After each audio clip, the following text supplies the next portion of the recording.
રાજ્યમાં તલાટીઓને શ્વાન પકડવાની કામગીરીમાંથી મુક્તિ આપવામાં આવી છે। અગાઉ વિકાસ કમિશનરે કરેલો પત્ર પરત ખેંચવામાં આવ્યો। થોડા દિવસો અગાઉ વિકાસ કમિશનરની કચેરીએ ગ્રામ પંચાયતમાં ખાસ તલાટીઓને આ અંગેની કામગીરી સોંપવામાં આવી હતી, જેમાં ગામમાં રખડતા કૂતરાઓ અને તે અંગેની માહિતી અને તેમને રસીકરણ અને ખસીકરણની કામગીરી સોંપવામાં આવી હતી। જો કે તલાટી મંડળે અને અલગ અલગ જગ્યાએ એનો વિરોધ થતાં મુખ્યમંત્રી કાર્યાલય સુધી રજૂઆત કરવામાં આવી હતી। આખરે વિકાસ કમિશનરની કચેરી દ્વારા આ કામગીરી છે તે પરત લેવામાં આવી છે અને પત્ર કરવામાં આવ્યું છે કે રખડતા કૂતરા પકડવાની કામગીરીમાંથી એમને મુક્તિ આપવામાં આવે। આ સાથે આ જે અગાઉ કામગીરી હતી એ એમને પરત લેવામાં આવે છે। માત્ર એમની પાસે નોડલ અધિકારી અને પશુ ચિકિત્સક છે, એમને આ કામગીરી માટે સંકલન કરી અને માહિતી મોકલવાની રહેશે, એ પ્રકારની કામગીરી કહેવામાં આવી છે। મહત્વનું છે કે અગાઉ સુપ્રીમ કોર્ટના ચુકાદાને આધીન રાજ્યના વિકાસ કમિશનરની કચેરી દ્વારા તલાટીઓને ગામડાઓની અંદર આ કૂતરાઓ પકડવાની કામગીરી સોંપવામાં આવી હતી। રાજ્યમાં ઇન્કમટેક્સ વિભાગે સંખ્યાબંધ સોની વેપારીઓને નોટિસ આપી છે અને છેલ્લા 2 વર્ષમાં સોનાના ખરીદ વેચાણની વિગતો પણ માંગવામાં આવી છે।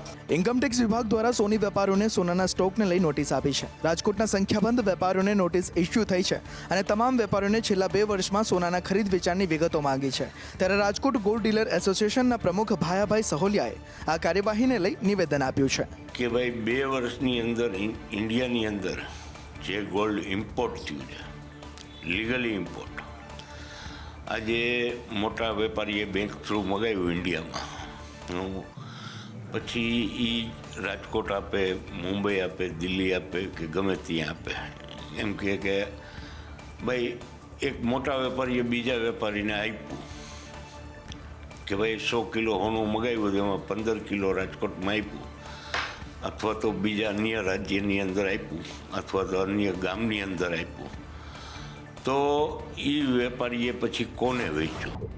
અમદાવાદની 7th ડે સ્કૂલનો વહીવટ સરકારે પોતાના હસ્તક લઈ લીધો છે।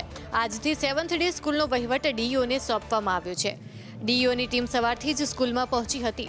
ડીઈઓએ વાલીઓને પણ આશ્વાસન આપ્યું છે કે સ્કૂલનો વહીવટ યોગ્ય રીતે ચાલશે અને શિક્ષણ કાર્ય પણ અગાઉની જેમ જ ચાલશે। તેમજ શાળામાં કોઈ પણ વિદ્યાર્થીને નવું એડમિશન ન આપવાની શરતે તેને સરકાર હસ્તક લેવામાં આવી છે।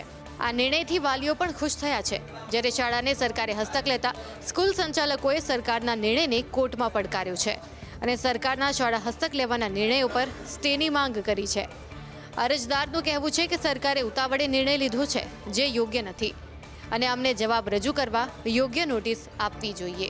આગળના સમયમાં નામદાર હાઈકોર્ટ દ્વારા જે કોઈ ડિસિઝન લેવામાં આવશે અથવા તો શિક્ષણ વિભાગ દ્વારા આગળ જે સૂચનાઓ આપવામાં આવશે તેનું આપણે પાલન કરીશું, પણ મૂળ મુદ્દે અત્યારે વાલીઓએ કોઈ પણ પ્રકારે જે છે એ અસ્પષ્ટ કે ગેરસમજ રહેવાની જરૂર નથી। શાળામાં 12 પ્રકારની ખામીઓને ધ્યાનમાં રાખીને અમદાવાદના સરદારનગરમાં દાદાનું બુલડોઝર ફરી વળ્યું। 150 જેટલા મકાનો પર બુલડોઝર ફેરવવામાં આવ્યું। અમદાવાદના સરદારનગરમાં મ્યુનિસિપલ કોર્પોરેશન દ્વારા ડિમોલિશન કરવામાં આવ્યું। ગેરકાયદે 150 જેટલા કાચા પાકા મકાનો ઉત્તર ઝોનના એસ્ટેટ વિભાગ દ્વારા તોડી પાડવામાં આવ્યા છે। મ્યુનિસિપલ કોર્પોરેશન દ્વારા આ તમામ દબાણકારોને નોટિસ આપવામાં આવી હતી। ત્યારબાદ ખાલી ન કરવામાં આવતા સ્થાનિક પોલીસના બંદોબસ્ત સાથે ડિમોલિશનની કાર્યવાહી કરવામાં આવી। મકાનો તોડી પાડવામાં આવતા સ્થાનિકોમાં ભારે રોષ જોવા મળ્યો। પોતાની નજર સામે જ ઘર તબાહ થતા જોઈને મહિલાઓ, બાળકો અને પુરુષો રડી પડ્યા।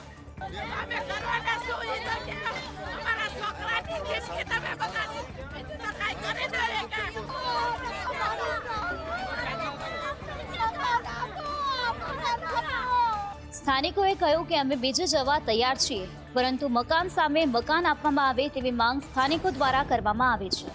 અમદાવાદ મ્યુનિસિપલ કોર્પોરેશન બાદ હવે સુરત મહાનગરપાલિકાનું પણ બુદ્ધિનું પ્રદર્શન સામે આવ્યું છે। રોડની કામગીરી દરમિયાન પાલિકાની બેદરકારી છતી થઈ। સુરતમાં મહાનગરપાલિકા દ્વારા રોડની કામગીરીમાં બુદ્ધિનું પ્રદર્શન કરવામાં આવ્યું છે। રોડની કામગીરીમાં કોન્ટ્રાક્ટર દ્વારા ગંભીર બેદરકારી દાખવવામાં આવી છે।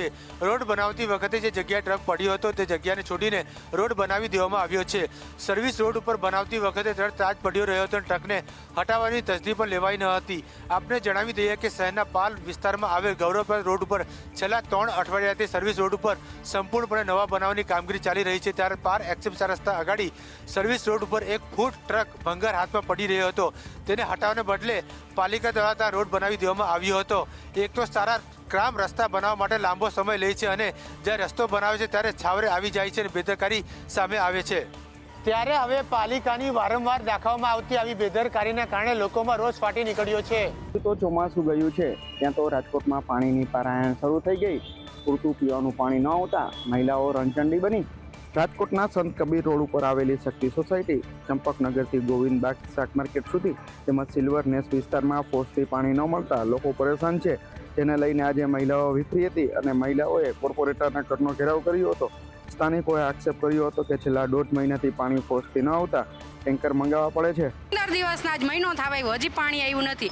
હવે અમારે કોની પાસે જવું પાણીના? રોજ આ પીવાના પાણીના અમે ટેન્કર મગાવીએ છીએ, પીવા માટે બહારથી કેરબા મગાવીએ છીએ. અમારે ક્યાં રોજ પોસાય? અમે મજૂર માણસો છીએ, અમારે રોજ પોસાય છે આ બધું? રોજની ડોલું ક્યાં કોકની ઘરે હારવા જો બધાયને અત્યારે પાણીની જરૂર હોય. શહેરમાં અત્યારથી આવી સ્થિતિ છે તો ઉનાળામાં શું થશે એવા અનેક સવાલ ઉઠી રહ્યા છે. ત્યારે સ્થાનિક લોકોએ ઝડપથી નિરાકરણ ન આવે તો આંદોલનની ચીમકી પણ ઉચ્ચારી છે. રાજ્યમાં દારૂ જુગારના મુદ્દે મુખ્યમંત્રીને રજૂઆત કરવામાં આવી છે. કોંગ્રેસના પ્રતિનિધિ મંડળે આજે મુખ્યમંત્રી સાથે મુલાકાત કરી. કોંગ્રેસના પૂર્વ ધારાસભ્ય પૂંજા વંશે અગાઉ આક્ષેપ લગાવ્યો હતો કે પોલીસ અને અસામાજિક તત્વોની મિલીભગતથી દારૂનું વેચાણ થાય છે, જેના કારણે યુવાધન બરબાદ થઈ રહ્યું છે. ત્યારે આજે રાજ્યના દારૂ જુગારના મુદ્દે તુષાર ચૌધરી સહિત 4 પ્રતિનિધિઓ સીએમને રજૂઆત કરવા માટે પહોંચ્યા હતા.